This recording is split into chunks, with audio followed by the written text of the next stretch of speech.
Hello students, today we are going to discuss an example based on conditional probability.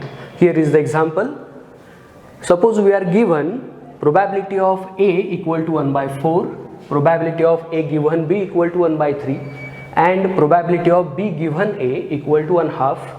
Then we have to find first probability of A given B dash, means A given B complement, and second probability P of A complement given B. तर अशा पद्धतीचे examples जेव्हा आपण solve करतो, अर्थात आपल्याला आधी या दोन्ही टर्म्सचे फॉर्म्युले माहिती पाहिजेत आणि त्याच्यामध्ये ज्या ज्या व्हॅल्यूज इन्क्लूड झाल्या पाहिजेत त्या आधी सॉल्व करायला लागतील. बघूयात आपण कसं आपल्याला हे एक्झाम्पल सॉल्व करता येईल. तर सोल्युशनमध्ये आपण पहिल्यांदा जी प्रोबॅबिलिटी मिळवायची आहे, probability of A given B complement, त्याचा फॉर्म्युला आपण लिहूयात. अर्थात definition of conditional probability, probability of A intersection B dash divided by probability of B dash. Okay, now it is equal to probability of A minus probability of A intersection B whole divided by 1 minus probability of B. Here is the formula. P of B dash is equal to 1 minus P of B and probability of A intersection B dash is equal to, हा formula लक्षात ठेवताना फक्त एकच trick लक्षात ठेवायची आपल्याला. जेव्हा A intersection B dash असेल त्यावेळेला ज्या इव्हेंटचा कॉम्प्लिमेंट नाही त्याची प्रोबॅबिलिटी, म्हणजेच प्रोबॅबिलिटी ऑफ ए मायनस हा कॉम्प्लिमेंट काढूनच टाकूयात, म्हणजे फक्त काय शिल्लक राहणार आहे, probability of A intersection B which will be minimized or subtracted from P of A and this is the basic formula of probability of B dash. आता ही प्रोबॅबिलिटी कॅल्क्युलेट करण्यासाठी आपल्याला एकूण 3 प्रोबॅबिलिटीची गरज आहे. त्यापैकी काय काय आपल्याला दिलंय, तर फक्त आणि फक्त आपल्याकडे आहे प्रोबॅबिलिटी ऑफ ए. याचा अर्थ प्रोबॅबिलिटी ऑफ ए इंटरसेक्शन बी आणि प्रोबॅबिलिटी ऑफ बी या दोन प्रोबॅबिलिटीज आधी आपल्याला काय करायला पाहिजेत, कॅल्क्युलेट करायला लागतील. Where probability of A intersection B is equal to probability of A into probability of B given A. आणि हा फॉर्म्युला जो आता आपल्याला स्क्रीनवरती दिसतोय, बोर्डवरती दिसतोय, it is nothing but multiplication theorem of probability.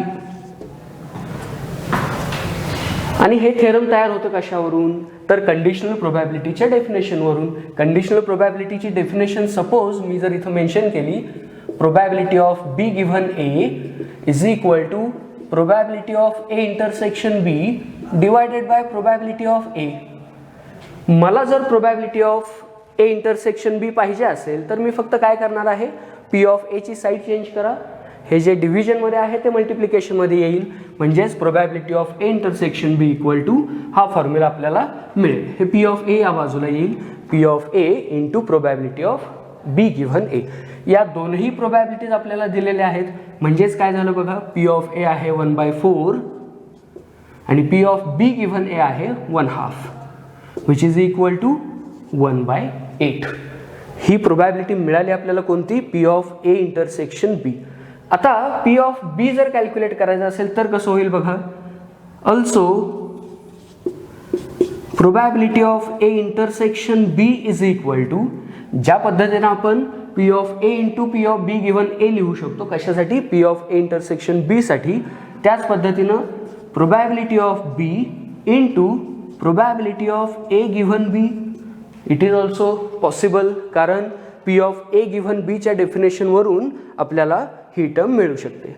मग आता P ऑफ B पाहिजे आपल्याला, therefore probability of B is equal to okay P of A intersection B as it is, this probability should be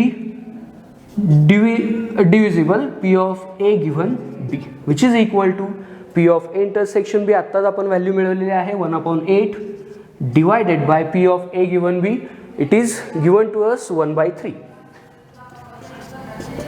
and actual probability will be 3/8 which is equal to P of B.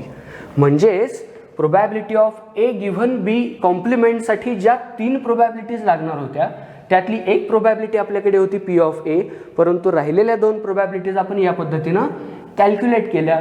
आता आपण काय करणार आहे, हा जो formula आता आपण simplify केलाय त्याच्यामध्ये त्या व्हॅल्यूज पुट करायच्या. आपण आपल्या सोयीसाठी काय करूयात, याला इक्वेशन नंबर 1 म्हणू. आता therefore इक्वेशन 1 becomes, म्हणजेच सर्व प्रोबॅबिलिटीज या आपण इक्वेशन 1 मध्ये ठेवूया. Probability of A given B dash is equal to P of A म्हणजेच किती आहे 1/4 minus P of A intersection B किती कॅल्क्युलेट केलेला आहे आपण 1/8 and whole divided by probability of 1 minus P of B म्हणजेच 1 minus 3/8 which is equal to 1/4 minus 1/8 किती येईल 1/8 divided by हे किती होणार आहे 5/8. therefore probability of A given B dash is equal to, actual answer मिळेल आपल्याला 1/5. कारण हे जे 2 वेळा डिवाइड झालेले 8 आहे ते कॅन्सल होणार. ॲक्च्युअल प्रोबॅबिलिटी मिळेल आपल्याला किती 1/5. दिस इज आवर first probability P of A given B dash. आता सिमिलरली आपण काय काय चेंजेस याच्यामध्ये करू शकतो ते बघूयात. फक्त मला दुसरी प्रोबॅबिलिटी कोणती कॅल्क्युलेट करायची आहे, probability of A dash given B. त्यानुसार पुढचा फॉर्म्युला मी चेंज करतो. Probability of A dash intersection B divided by probability of B which is equal to, complement कशाचा नाही तर B चा कॉम्प्लिमेंट नाही म्हणून त्याची probability minus as it is, आणि डिवायडेड बाय 1 मायनस करायची आवश्यकता नाही कारण इथं कॉम्प्लिमेंट नाही राहिलेला. आता फक्त काय राहणार प्रोबॅबिलिटी ऑफ B. ओके, आता याच्यामध्ये करेक्ट, याच्यामध्ये आपल्याला कॅल्क्युलेशन काय करायचं आहे तर कुठलीच प्रोबॅबिलिटी दिलेली नव्हती हे मान्य आहे, परंतु कधीपर्यंत जोपर्यंत आपण ही प्रोबॅबिलिटी कॅल्क्युलेट केलेली नव्हती तोपर्यंत. परंतु या प्रोबॅबिलिटीसाठी आपल्याला जे काही पाहिजे होतं जे मिळवलं त्यातल्याच काही व्हॅल्यूज आपल्याला याच्यामध्ये यूज करता येतील. ज्या पद्धतीनं आपण P ऑफ B मिळवलं असेल, P of A intersection B मिळवलं असेल, त्या व्हॅल्यू आपण काय करणार त्याच्यामध्ये ठेवणार. आता अर्थात ही सेकंड प्रोबॅबिलिटी आपण कॅल्क्युलेट करतोय म्हणून मी या इक्वेशनला इक्वेशन नंबर 2 म्हणतो. therefore इक्वेशन 2 becomes, पुन्हा हे कॅल्क्युलेट करायची गरज नाही, ज्या ऑलरेडी आपण कॅल्क्युलेट केलंय त्याच व्हॅल्यूज यूज करूया. प्रोबॅबिलिटी ऑफ B किती आहे